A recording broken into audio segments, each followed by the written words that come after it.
오늘 말씀이 펼쳐지고 있는 곳은 이제 약속의 땅이 눈앞에 보이고 이제 그들이 그곳을 정복하며 그곳에서 농사를 짓고 그 기쁨의 소산들을 얻을 것에 마음이 부풀어져 있는 상황입니다. 그런데 레위 사람과 제사장 지파들은 분깃도 없고 기업도 주어지지 않습니다. 아버지가 많은 집이 있는데 자식들에게 한 채씩 다 주는데 나만 주지 않습니다. 여러분은 어떻겠습니까? 몹시 화가 나고 속상하고 서운하고 여러 가지 마음이 들 것 같습니다. 그런데 제사장들은 바로 레위 지파들은 바로 그들이 먹고 그들이 생활하고 그들이 누릴 것은 주어진 땅을 기반으로 한 것이 아니라 하나님이 그들의 기반이다라고 말을 해주고 있다는 것입니다. 분깃도 없고 나누어 준 것도 없고 유산도 없는 사람. 그들의 삶은 백성들이 얼마나 하나님 앞에서 예배하며 바르게 살아가는지, 그래서 그들이 헌신하고 그들이 예물을 드리고 그들이 11조를 한 것을 갖고 그들이 살아가는 삶이었습니다. 백성들의 신앙이 온전하지 못하면 그들도 굶어 죽는 것입니다. 백성의 신앙과 나의 삶과 무관한 것이 아니라 그들의 신앙이 내 삶의 기반이라고 말하고 있는 것입니다. 제사장들은 어떤 사람들일까? 그들은 하나님과의 바른 관계가 이루어지지 않으면 우리가 누릴 수 있는 아무것도 없다는 고백을 하는 사람들이라는 것입니다.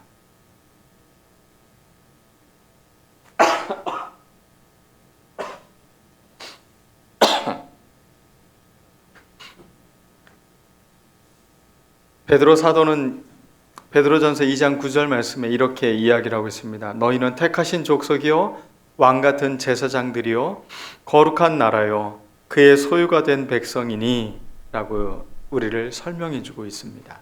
우리는 택하신 족속이라고 합니다. 왕같은 제사장이라고 말하고 있습니다. 그냥 제사장이 아니라 어떤 제사장이라고요? 왕과 같은 제사장이다. 여러분들이 어떤 존재라는지 다시 한번 이 베드로 사도가 우리에게 가르쳐주는 말에 귀를 기울였으면 좋겠습니다. 우리는 택함 받은 족속이라는 겁니다. 그리고 여러분들은 왕과 같은 제사장의 삶이라는 것입니다. 제사장들은 이 땅에서 어떠한 기업도 어떠한 유산도 주어지지 않아도 하나님을 기반으로 삶을 살아가는 사람들이라는 것입니다. 이 믿음의 고백이 우리에게 있어야 되는 겁니다. 나의 삶의 현실이 어떠해도 우리는 하나님의 백성으로서 하나님의 왕과 같은 제사장들로서 우리는 당당하게 살아갈 수 있는 믿음의 삶이 되었으면 좋겠습니다. 그러기 위해서 우리는 왕과 같은 제사장에 대해서 먼저 살펴봐야 될 것입니다. 오늘 우리가 읽었던 18장 전에 이어지는 17장 말씀은 모두 왕에 대한 규례들이 나옵니다. 이스라엘 백성들의 왕은 어떠해야 되는지, 너희들이 그 땅에 도달하게 되면 왕을 요구할 터이고 그 왕이 주어진다면 그 왕은 어떤 사람이 왕이 되어야 될 것인지에 대한 이야기입니다. 17장 18절과 19절에 보면 이런 이야기가 나옵니다. 그가 왕위에 오르거든 이 율법서의 등사본을 레위 사람 제사장 앞에서 책에 기록하여 평생에 자기 옆에 두고 읽어 그의 하나님 여호와 경외하기를 배우며 이 율법의 모든 말과 이 규례를 지켜 행할 것이라. 왕이 해야 하는 일은 하나님의 말씀을 가까이 두고 그것을 기반으로 해서 통치를 펼치는 거라는 겁니다. 자기 생각에 옳은 것으로 자기 판단의 근거에서가 아니라 늘 하나님의 말씀을 가까이 하며 하나님 앞에서 훈계하는 것으로 백성을 다스리려고 하는 자세, 이것을 놓지 않는 게 바로 왕이라고 말하고 있는 것입니다. 그리고 그 이유에 대해서 20절 말씀에 또 설명하고 있습니다. 그리하면 그의 마음이 그의 형제 위에 교만하지 아니하고 이 명령에서 떠나 좌로나 우로나 치우치지 아니하리라. 왕이 되었을 때 그 왕이 갖고 있는 절대 권력의 힘이라는 것은 우리가 상상할 수 없을 만큼의 큰 권력입니다. 여러분들이 오늘날 생각하는 표면적 왕과는 너무나 다른 것입니다. 고대 시대의 왕은 절대 권력을 입법, 사법, 모든 행정, 모든 권한을 다 갖고 있는 사람이었습니다. 그래서 자기가 하는 말이 곧 뭐라고 이야기를 해요? 법이다 라고 말을 하는 게 고대 사회의 특징입니다. 그런데 오늘 말씀은 전혀 그렇지가 않습니다. 왕도 어디에 기반 안에 있는 거예요? 이 율법의 말씀 아래에서 그가 통치할 수 있다는 겁니다. 그리고 그는 형제들 위에 교만하지 아니하고 라고 말하고 있습니다. 형제들과 같다는 것입니다. 비록 그가 왕이어도 그는 절대 권력을 행사하는 자로 교만하게 높아진 자가 아니라 형제들과 동일한 자로 존재하고 있다는 것입니다. 두 번째는 좌로나 우로나 치우치지 않는다는 겁니다. 늘 말씀을 기반으로 해서 쏠려 있지 않는 마음을 갖고 있는 것입니다. 이렇게 너희는 이런 왕이 되어야 된다, 이런 왕을 선택해야 된다라고 말하면서 금기하는 몇 가지 조항들이 있습니다. 네 형제 중에 한 사람이 되어야 된다. 타국인이 그 위에 앉지 않도록 하여라 라고 말하고 있습니다. 고대 시대의 왕은 굉장한 권력을 가진 사람들이었습니다. 그래서 이세벨은 자신의 아버지가 왕으로서 해왔던 것들을 너무 많이 보았어요. 근데 아합 왕은 백성들한테 쩔쩔매는 것 같이 보이는 거예요. 한마디로 무능한 왕처럼 보였겠죠. 이 이세벨의 눈에는 늘 마음에 안 들었어요. 그래서 이세벨이 아합 왕이 나봇의 포도원 밭이 너무 마음에 들었어요. 그게 갖고 싶어요. 그런데 그걸 가질 수가 없는 거예요. 근데 이세벨은 이해할 수 없는 행동인 거예요. 왕인데, 이 모든 나라가 왕의 것인데 왜 그거 하나를 갖지 못하냐. 그래서 이세벨은 어떻게 합니까? 그 땅을 빼앗아서 아합의 소유로 만들죠. 근데 이스라엘 백성들은 그것을 두고두고 악한 왕의 전형으로 보고 있어요. 하나님이 기업으로 주신 땅이에요. 왕도 함부로 빼앗을 수 없는 게 땅이라는 거예요. 이 평등을 기반으로 해서 세워졌는데 타국인을 왕으로 세우면 그들이 알고 있는 왕의 전횡을 그들은 똑같이 행할 수 있기 때문에 그렇습니다. 병마를 많이 두지 말라는 겁니다. 병마라는 건 권력과 힘, 부, 어떤 군사 이런 모든 것들을 상징적으로 표현하는 것일 것입니다. 이런 것들을 얻기 위해서 애굽으로 돌아가지도 말고 너희들은 그것을 많이 두려고 그것들을 부러워하지 말아라 라고 말하고 있는 것입니다. 또 아내를 많이 두어서 그 마음이 미혹되지 않게 해라. 근동사회에서 보면 아내를 많이 두는 것은 부의 상징입니다. 권력의 상징입니다. 내가 힘이 있고 내가 능력이 있다는 표현이 아내를 많이 두는 것이었습니다. 근데 왕이어도 너는 아내들을 많이 두지 말라 라고 왕에게 주는 교훈입니다. 또 자기를 위하여 은금을 많이 쌓지 말라 라고 말하고 있습니다. 이것을 한마디로 말하면 이런 것입니다. 네가 할 수 있다고 다 해서는 안 된다. 네가 할 수 있는 것은 하나님의 말씀이 하라고 하는 것만 행하는 자, 그게 내가 너를 왕으로 세우는 이유이다. 왕 같은 제사장으로 여러분들의 삶은 이 첫 번째 삶이 기반이 되어야 됩니다. 내 감정, 내 생각, 내 능력, 내가 할 수 있다고 다 할 수 있는 게 아니라 늘 하나님의 말씀에 조율을 하고 그 말씀에 순종하며 나아가는 태도, 그것을 우리가 가져야 되는 것입니다.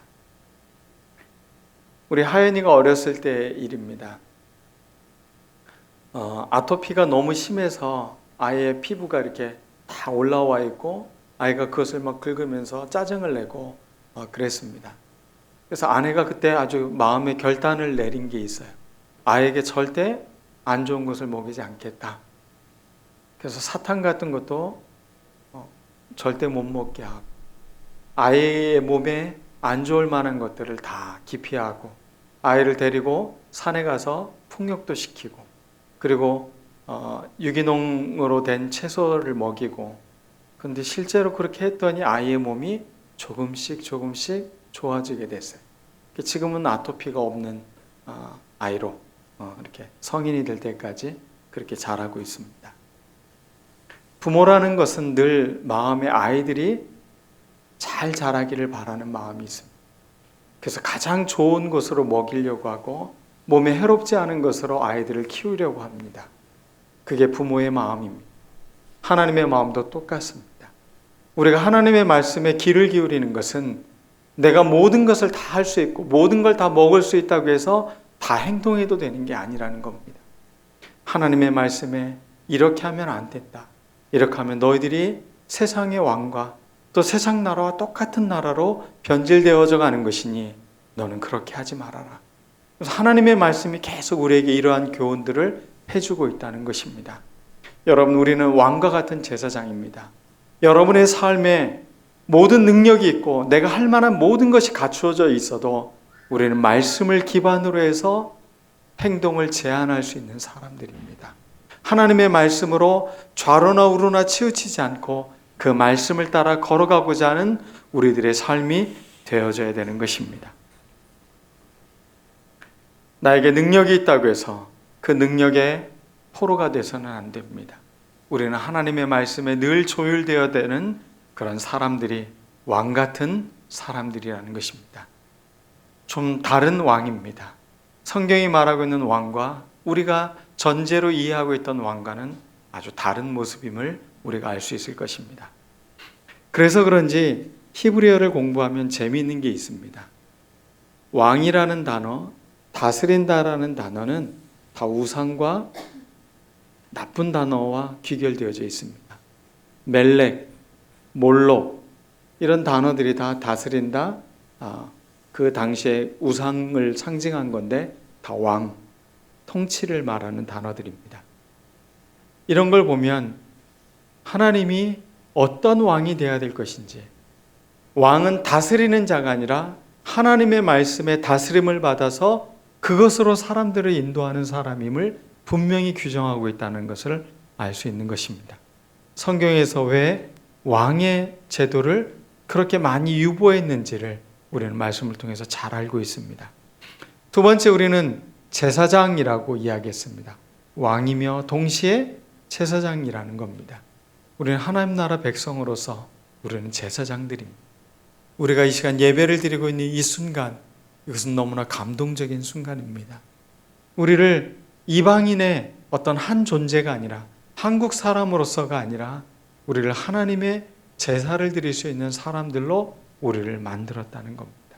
우리를 그렇게 인정해 주셨다는 것입니다. 제사장은 어떤 사람이냐?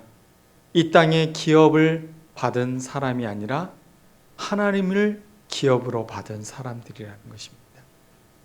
우리 인생의 기반 하나님입니다. 예수 믿는 사람들은 이 고백을 갖고 살아가는 사람입니다. 하나님이 내 삶의 기반이십니다. 하나님과의 바른 관계가 내 삶을 살아가게 합니다. 이 고백을 하는 사람들입니다. 그래서 오늘 5절 말씀에, 우리가 읽었던 18장 5절 말씀에 이렇게 기록되어져 있습니다. 우리 같이 한번 읽어보겠습니다. 시작. 내 모든 지파 중에서 그를 택하여 내시고 그와 그의 자손에게 항상 여호와의 이름으로 서서 섬기게 하셨음이니라. 이 중요한 거에다는 게 점을 찍잖아요. 항상 여호와의 이름으로 서서 섬기게. 여러분들이 이 성경에다가 이렇게 점을 찍어놨으면 좋겠어요. 항상 여호와의 이름으로 서서 섬기게. 오늘 말씀은 이 단어입니다. 항상이라는 단어입니다. 항상이라는 말은 계속해서 흐트러짐이 없이 여호와의 이름으로 서 있는 사람들이라는 것입니다. 자신의 능력이나 자신을 내세우고 싶은 마음, 욕구, 이런 생각들을 내려놓는 것, 이게 첫 번째입니다. 여호와의 이름으로 우리는 항상 있어야 되는 것입니다. 하나님의 제사장은 여호와의 이름으로 행하는 자들입니다. 그런데 역사 속에서 소위 여호와의 이름으로 수많은 악을 행해왔습니다. 무엇이 이 말씀의 본질을 놓치고 과오를 범하게 하였을까요? 바로 두 번째의 태도가 없기 때문에 그들이 여호와의 이름으로 악을 또 죄를 행했던 것입니다. 두 번째 태도는 무엇입니까? 서서입니다. 서 있어야 되는 것입니다. 우리는 하나님 앞에서 늘 서 있으려고 하는 자들이어야 됩니다. 사무엘서를 보면 당시 엘리 제사장은 제사장이었지만 이미 말씀이 끊어진 지 오래되었습니다. 여호와의 음성이 들리지 않았습니다. 그런데 어린 사무엘이 여호와의 성소 옆에서 잠을 자고 있습니다. 그런데 그에게 하나님의 음성이 들립니다. 그는 서서 자의 잠자리에서 일어나서 고백을 합니다. 말씀하옵소서 주의 종이 듣겠나이다. 우리 늘 서서 이 태도를 간직해야 되는 것입니다. 말씀하옵소서 주의 종이 듣겠나이다. 제사장의 삶의 태도는 늘 여기에 있다는 겁니다. 편하게 안주해 있는 것이 아닙니다. 누워 있는 게 아닙니다. 서서 언제든지 하나님이 말씀해 주면 그 말씀에 따라 행동할 준비가 되어져 있는 사람으로 삶을 살아가는 사람, 그게 제사장의 모습이라는 것입니다. 하나님의 소리를 들으려는 청종의 태도가 바로 서 있는 것입니다. 하나님의 말씀을 들을 때는 늘 이렇게 들을 준비를 하고 언제든지 그 말씀에 순종하며 나아가려고 하는 태도를 갖는 것입니다. 듣는 태도가 안 된 사람은 늘 자기 이야기를 먼저 합니다. 일상 속에서 사람들과 대화를 나눌 때 보면 자기 이야기를 많이 하는 사람이 있습니다. 대부분의 사람들은 그런 사람들은 남의 이야기를 잘 듣지 못합니다. 자꾸 자기의 경험으로 이야기를 듣기 때문에 그렇습니다. 그래서 이야기를 듣고 나서도 곧 자기의 이야기로 또 이야기를 넘어가는 것을 봅니다. 우리는 늘 듣는 훈련을 해야 되는 것입니다.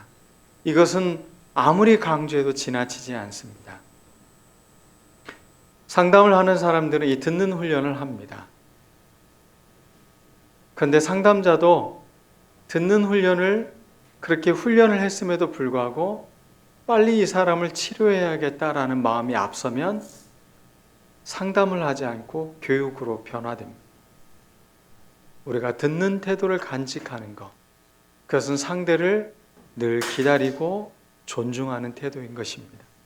우리가 여호와 앞에 서서 섬긴다는 것은 바로 하나님의 말씀을 언제든지 듣겠다라는 이야기인 것입니다. 여러분들은 어떻게 하고 계십니까? 서서 듣고 계십니까?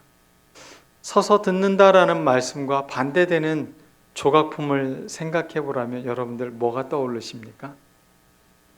로댕에 생각하는 사람이 떠오르시죠? 학교에서 학생들한테 전에 이런 생각하는 사람의 그 모습을 한번 취해보라고 이야기를 하면 다들 이렇게 자기의 오른손을 오른발 위에다 얹습니다. 근데 작품을 자세히 보라고 하면 왼쪽 발 위에 오른쪽 손을 얹습니다. 척추를 깊게 휘어서 그 팽팽한 긴장 가운데 서 있는 모습이 바로 이 로댕의 생각하는 사람입니다. 그런데 이 로댕의 생각하는 사람에 있는 이 조각품의 위치가 참 중요합니다. 이것은 로댕이 지옥의 문이라고 자기의 평생에 남기고 싶지만 미완의 완성으로 남겨졌던 작품인데 그곳에 있는 가장 중심부에 있는 겁니다. 지옥의 문 그 아래를 바라보고 있는 그 조각상이 바로 이 생각하는 사람입니다.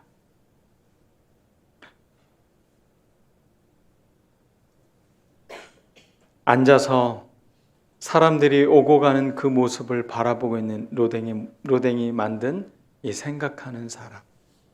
어찌 보면 근대를 열고 있는 근대 조각의 아버지라고 불리는 이 로댕이지만 근대를 열고 있는 사유에 대한 생각, 이것이 마치 아래를 내다보는 지옥의 문을 내려다보고 있는 판단과 사색과 인간의 죄를 들여다보고 있는 모습이라면 제사장들의 모습은 정확히 반대의 모습인 것입니다. 지옥의 문을 들어오는 사람이 아니라 서서 백성을 향해 하나님의 말씀을 듣고 섬기는 자로 서 있는 것, 그게 오늘 모세가 우리에게 주고 있는 조각품의 모습인 것입니다. 여러분은 어떤 모습으로 살고 계십니까? 생각하는 사람으로가 아니라 우리는 서서 하나님의 음성을 듣고 섬기기 위해 살아가는 자임을 우리는 놓치지 않았으면 좋겠습니다. 근대를 열어갔던 많은 이유들이 있습니다. 르네상스, 여러 가지 이유들이 있겠지만, 근대 철학의 아버지라고 불리는 데카르트는 나는 생각한다, 고로 나는 존재한다 라는 위대한 명제를 내었습니다. 그가 이 철학의 사유를 했을 당시 유럽에는 큰 전쟁이 있었습니다. 30년 전쟁이라는 전쟁을 치르고 있는 상황이었습니다. 30년 동안 전쟁을 벌였습니다. 그 전쟁의 이유는 다른 게 아니라 카톨릭과 개신교의 전쟁이었습니다. 예수의 이름으로, 하나님의 이름으로 그들이 서로를 죽이고 있는 것입니다. 그때 새로운 창문을 연 사람이 바로 이 데카르트입니다. 의심. 이게 뭔가? 하나님의 이름으로 의심하는 자로서 데카르트는 근대를 열었다고 할 수 있습니다. 그러나 하나님의 백성들은 좀 다른 방식으로 우리에게 말하고 있습니다. 여호와의 이름으로 서서 우리는 듣고 우리는 섬기는 자로 있는 것입니다. 판단하고 나의 생각으로 진리를 찾아내는 것이 아니라 우리는 서서 하나님의 말씀에 따라 우리의 삶을 살아갈 때 우리의 삶은 새로운 삶이 열린다는 것입니다. 자신들의 삶에 분깃도 없고 기업도 없습니다. 받은 유산도 없습니다. 그렇지만 여호와를 자기 삶의 기반으로 삼고 살아가는 제사장들의 삶, 늘 하나님의 말씀에 근거를 두고 살아가는 왕, 우리는 왕과 같은 제사장으로서 그렇게 하나님의 말씀을 곁에 두고 배우는 자로 좌로나 우로나 치우치지 않고 늘 항상 여호와의 이름으로 서서 섬기는 자로 우리는 존재해야 될 것입니다. 이 뒤에 이어지는 하나님의 말씀을 보면 이제 예언자들에 대한 이야기가 나옵니다. 당시 고대 사회의 예언자들은 어떤 사람들이었냐면 점을 치는 사람들이었습니다. 신의 뜻을 받는 사람들이었습니다. 그렇지만 그들은 거짓 예언이었고 거짓 선지자들이었습니다. 하늘로부터 오는 것이 아니라 거짓된 것으로 사람들의 마음을 사로잡았고 또 왕에게 유리한 쪽으로 그들은 예언을 했기 때문에 그렇습니다. 단테의 신곡의 지옥의 편을 보면 이런 사람들이 지옥의 형벌을 받는데 목을 180도 뒤로 돌려서 그들을 살게 하는 그림이 나옵니다. 이것은 무엇을 말하고 있습니까?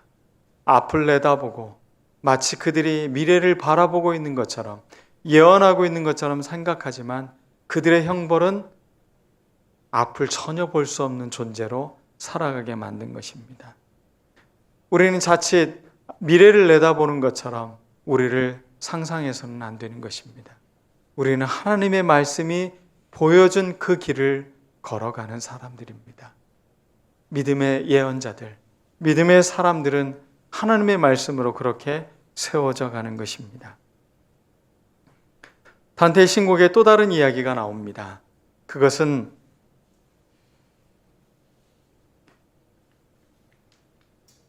하나님이 가장 싫어하는 가장 큰 형벌을 주고 있는 사람은 이단과 신성 모독자가 아니라 오히려 배신과 배반을 한 사람이었습니다. 저는 이것이 주는 아주 오래된 글이지만 그 상상력이 우리의 마음을 새롭게 해주는 것 같습니다. 여러분, 배신과 배반은 이미 그 사랑을 경험했다는 겁니다. 하나님을 알고 있다는 겁니다. 그 은혜를 경험했다는 것입니다. 이단이나 신성모독자는 하나님을 제대로 알지 못하는 사람들이었습니다. 그렇지만 배신과 배반을 하는 사람들은 그 사랑을 알고도 그 사랑에 돌이킨 자들이라는 것입니다. 그래서 더 큰 형벌을 받는 것처럼 묘사해 놨다는 것입니다.